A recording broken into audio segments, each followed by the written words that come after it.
Hi there. Welcome to Conservation Conversations. This is where we dive deep into the trials and triumphs of conservation in Africa. And on this journey, we'll be dissecting Africa's conservation challenges and uncovering some really cool homegrown solutions. I'm your host, Elizabeth Kitari Mitaro.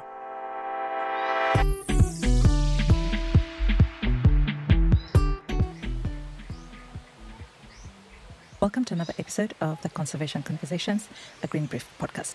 And in this episode, we will dive into the intricate ways in which political ideologies influence conservation and climate action. The last episode is titled Africa's Fight for Sovereignty, a Pan-African Approach to Conservation. And if you haven't listened to that episode, I encourage you to have a look at that, because this episode is a continuation of the last one.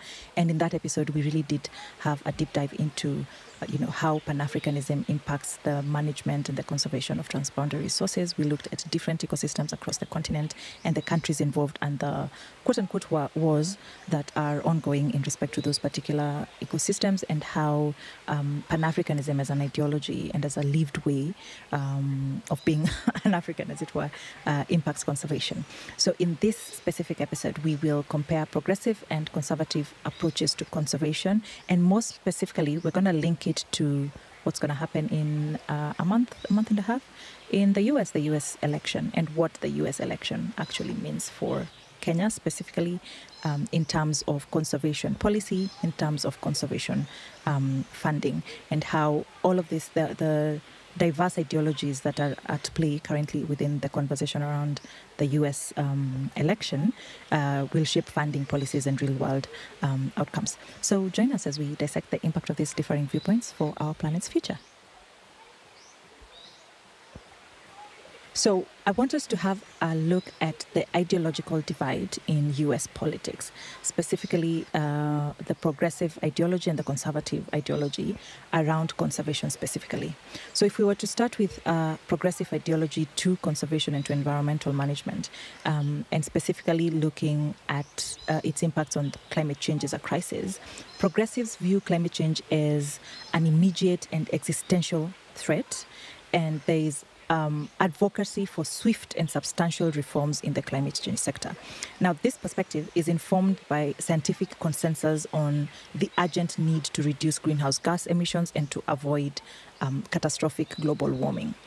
Over and above the issues around climate change, renewable energy investments are policies that are advanced by progressives, and this include promotion of renewable energy sources such as wind, solar, and geothermal.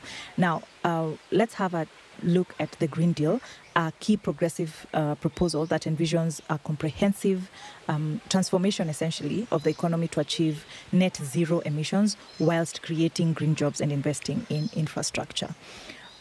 Additionally, from an international cooperation perspective, progressives support international climate change agreements such as the Paris Agreement and the Paris Accord, which essentially sets targets for limiting global temperature rise, and they urge global cooperation as essential for effective climate action, and specifically actually advocate for the US leading by example when it comes to international cooperation. Now, from a regulatory measures and conservation perspective, progressive leaders advocate for stringent regulations on emissions from industrial sources, and including power plants and vehicles.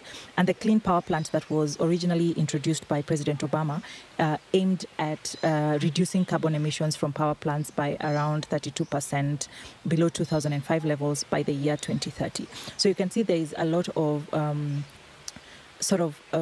advocacy for government involvement and stringent regulation in how people actually conduct business, and how their conduct of that business influences the state of the world in respect to emissions and climate change. From an ecosystem protection perspective, progressive policies emphasize the protection of natural ecosystems, more specifically national parks, forests, wetlands, so on and so forth, and they support conservation efforts to safeguard the biodiversity and maintain ecological balance, both within the United States and outside of the United States. So one finds a lot of funding flowing to conservation efforts and ecosystem protection. From a climate justice perspective as well, progressives address the disproportionate impacts of climate change on marginalized communities, which is something we all know very well, advocating for policies that essentially include environmental justice principles and ensuring equitable distribution of climate action benefits, and more specifically, climate finance to marginalized nations and communities. So how different is the conservative ideology to the progressive ideology when it comes to environmental protection? Let's have a look at it. So conservatives often downplay the urgency of climate change, and they view it as a less immediate threat compared to the threat or the issue of economic growth and energy independence. Now, this perspective is often influenced by skepticism about the extent of human impact on climate and the benefits of regulatory interventions, and also downplaying a lot of the scientific evidence essentially proving the issue of climate change. I can't even believe that we're talking about proving climate change in today's discourse, and that we still live in a world in 2024 where we have climate deniers, despite all the impacts that climate change has had on us as a country specifically. You know, we're just straight out of a drought. Immediately after the drought, we had the floods and the El Nino and so on and so forth. From a fossil fuels perspective, there is a lot of focus on increasing domestic production of fossil fuels, such as oil, coal, and natural gas. And the conservative policies essentially include rolling back regulations on emissions and expanding drilling on public lands for oil and coal and so on and so and natural gas. And so you can see a very clear difference in terms of ideological preferences and impacts on policies between conservatives and progressives. From a deregulation and economic impacts perspective, we see policies that include significant rollbacks of environmental regulations, such as the Affordable Clean Energy Rule, which essentially replaced the Clean Power Plant that had been introduced by President Obama. And this was the Affordable Clean Energy Rule was introduced by the Trump administration when he was president, with less stringent approach to regulating power and plant emissions from a business perspective. Trump's administration also essentially reduced funding for environmental and climate programs, including actually nearly a 30% cut to the EPA budget. The EPA is the Environmental Protection Agency, the quote-unquote almost equivalent of our National Environmental Management Authority. Now, this reduction in budget affected a lot of conservation initiatives and specifically climate research initiatives. And when you have such policies, they almost always domino into a focus on energy dominance through increased subsidies for fossil fuels and reduced support for renewable energy programs. Now, Trump, when he was president, also withdrew the United States from the Paris Climate Agreement in 2017. And his argument then was that it imposed unfair economic burdens on the United States. So we can see that from a conservative's perspective, economy and the health of the economy is given precedence and a lot more importance over and above the health of the planet, which then begs the question, would we have an economy without natural resources, as it were? And tell me in the comments, and let's have this discussion in the comments. So what I'd like us to do next is have a conversation around the different administrations, the recent, we won't go, as far back as Clinton one, as it were. But we look at the Obama administration, which was a progressive administration in respect to climate action and environmental conservation. Then we'll have a look at the Trump administration as well as the Biden administration and see what this actually meant for us as Kenyans, who and where our conservation sector relies quite heavily on funding from the U.S. government through the U.S. aid agency.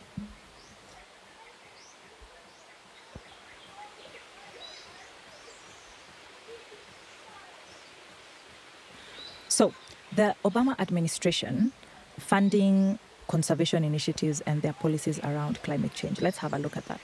Now, Obama introduced the Clean Power Plan that was implemented to cut carbon emissions of our power plants, representing a major federal effort to address climate change. All right. He also introduced something called the ARRA, which stands for the American Recovery and Reinvestment Act, and it allocated approximately $90 billion to clean energy investments, including funding for renewable energy projects and energy efficiency programs, as well as green infrastructure. And this was within the U.S. government and also to U.S. companies that were also involved in these particular sectors out of the US.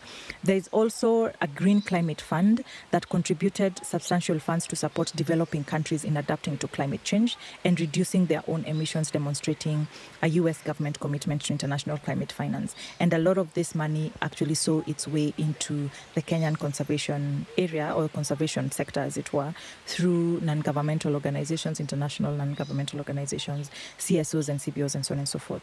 From an international leadership perspective, Obama played a very crucial role in negotiating and securing the Paris Agreement, which aims to limit global warming to well below 2 degrees above the pre-industrial levels.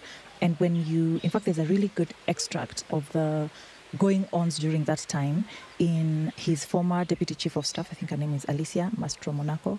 The book is called Who Thought This Was a Good Idea? And in that book, she really details what was going on within that time when President Obama was essentially negotiating the Paris deal.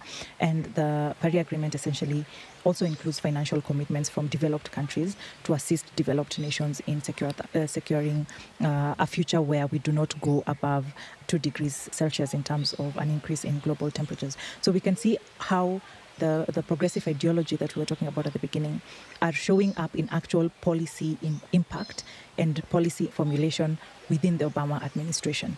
And in the 8 years that he was president, there was a lot of work and a lot of funding that came out of the administration in respect of conservation activities and environmental management, both within the United States and without the United States. Now, when Trump came in, his administration did an almost 180-degree turn in respect to funding cuts and policy shifts when it comes to climate change and environmental protection. Like we've said before, there was a cut of nearly 30% to the Environmental Protection Agency that essentially impacted enforcement of environmental regulations within the US and funding for climate-related research, which meant that gap was not only felt within the United States, but across the globe as well. There was reduced and eliminated funding for numerous climate programs and initiatives within federal agencies, including those supporting renewable energy and conservation. And so we see a rolling back of government influence and regulation when it comes to climate-related issues and environmental management, and the government policy changing from, government is going to be involved in these things to we're going to leave it to the private sector to decide what is best for them from a maximizing of profits perspective. Additionally, there was increased domestic production of oil, coal and natural gas under the Trump administration, especially because there was an introduction of policies that encourage exploration, drilling, and reduce support for clean energy initiatives. Then in comes the Biden administration with renewed climate action through the Inflation Reduction Act of 2022, the most significant climate legislation, I would say, in the US history, essentially directing $369 billion towards clean energy, climate adaptation, and resilience efforts. And so this act essentially aims to reduce emissions, support green technologies, and promote energy efficiency. So when Biden came into power, we now see another change in policy where government is not only saying that we will provide the legislation and the regulation and the oversight, but we are also going to fund clean energy initiatives, climate adaptation initiatives, and resilience efforts. He also re-entered the US into the Paris Agreement and set very ambitious targets, including achieving net zero emissions by 2050 and a promise for 100% clean electricity grid by 2035. I don't know how ambitious or how probable that target is, because 2035 is just around the corner. It's literally for us just 2 elections away from a Kenyan perspective. Over and above rejoining the Paris Agreement, Biden also increased investment funding for renewable energy projects, climate resilience, and environmental justice programs, and essentially prioritizing climate considerations into broader economic and infrastructure policies across the US. And so we've talked a lot about how the change has happened, what progressive and conservative ideologies are, the changes that have happened through the previous 3 administrations so far. Let's look at whether we have the same in Kenya. Do we have progressive ideologies? Do we have conservative ideologies? Do our politics impact how the policies are formulated, what policies are formulated and legislations passed, and how do they show up in the work that we do within the sector?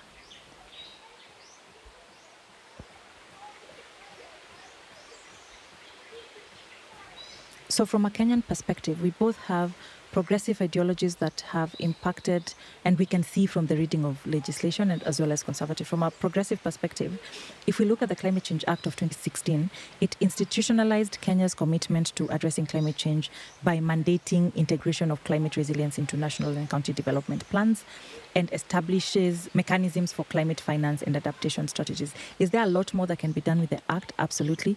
But it was quite a progressive Act, especially given that Kenya was the first African country to have an Act of Parliament specifically dealing with climate change. Over and above that, the National Climate Change Action Plan sets very ambitious targets for reducing greenhouse gas emissions and promoting renewable energy and supporting Kenya's goal to become a low-carbon economy, as well as the A Billion Trees initiative. And these are quite progressive in terms of their ambitiousness and the fact that government is getting into the arena, as it were, of regulation and implementation.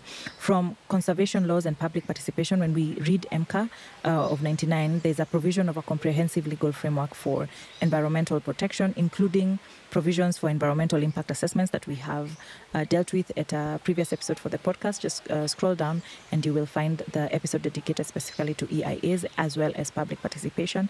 And this issue of public participation is also very, very progressive from the fact that Kenya is making laws and policies all the way from the constitutional level to include citizen voices in the management of their national natural resources. When we look at renewable energy as well, we have the Energy Act of 2019 that's promoting development of renewable energy sources, such as wind, solar, and geothermal. And given, be as it may, that Kenya, majority, I think it's now at 75% of Kenya's energy source is actually renewable in nature. And essentially the Renewable Energy Act streamlining that into Kenya's vision for a sustainable energy future. There's also inclusion of climate-smart agriculture initiatives that enhance resilience of small-scale farmers to climate change and integrating sustainable farming practices into rural development strategies. But in as much as we have progressive laws and progressive policies, there is also a conservative angle to some of our pieces of legislation. For example, when we look at a focus on economic development, conservative approaches are prioritizing economic benefits from sectors such as mining and agriculture. And a lot of the times that prioritization leads to conflicts with conservation goals. For example, the Mining Act of 2016 facilitates resource extraction, which can impact our critical ecosystems if they are not carefully regulated. We saw about 2 or 3 weeks ago the thing circulating around mining within the national park and KWS coming out to say, well, actually that mining was not inside the national park but in a conservancy bordering the national park. Now, be as it may that it's not a nationally protected area from the definition of the Wildlife Conservation and Management Act, it is critical habitat and ecosystem and dispersal area for wildlife that, quote unquote, lives in Tsavo National Park. So prioritizing mining in such places or even agriculture, so on and so forth, just because it offers a higher economic benefit, it has very conservative leanings in terms of policy implementation. From a deregulation perspective, conservative policies also promote deregulation and encourage increased investment, potentially weakening enforcement of environmental protections and leading to conflicts between development and conservation. So you will find situations where there is deregulation around a protection of ecosystems just so that that particular land or resource can be used to provide higher economic returns. And most often, not even economic returns to the communities, but economic returns to a select few individuals or a private company. From a sovereignty and international influence as well, conservative ideologies often push back against international climate agreements, viewing them as infringing on national sovereignty, and therefore creating tension between meeting global climate commitments that Kenya has entered into versus pursuing resource-based economic development. And so we can see how, depending on who occupies the White House and the ideological leanings of that particular government, the funding available to Kenya and to other, countries, as it were, but let's talk about Kenya for now. The funding available to Kenya to implement some or create or formulate certain policies becomes impacted and influenced all the way from the White House. So you would find that if we have a conservative president in office, Kenya will not be able to access funding for certain progressive policies that we would want to implement.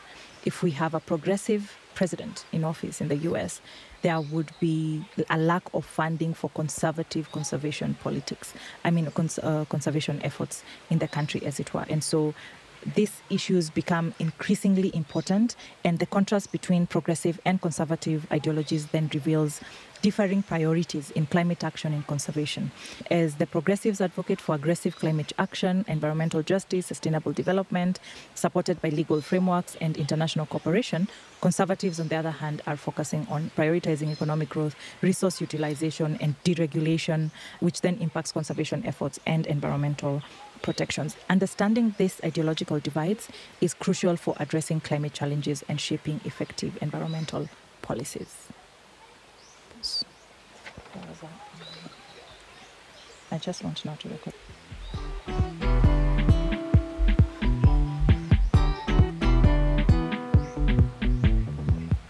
And that's all the time we have for today on Conservation Conversations.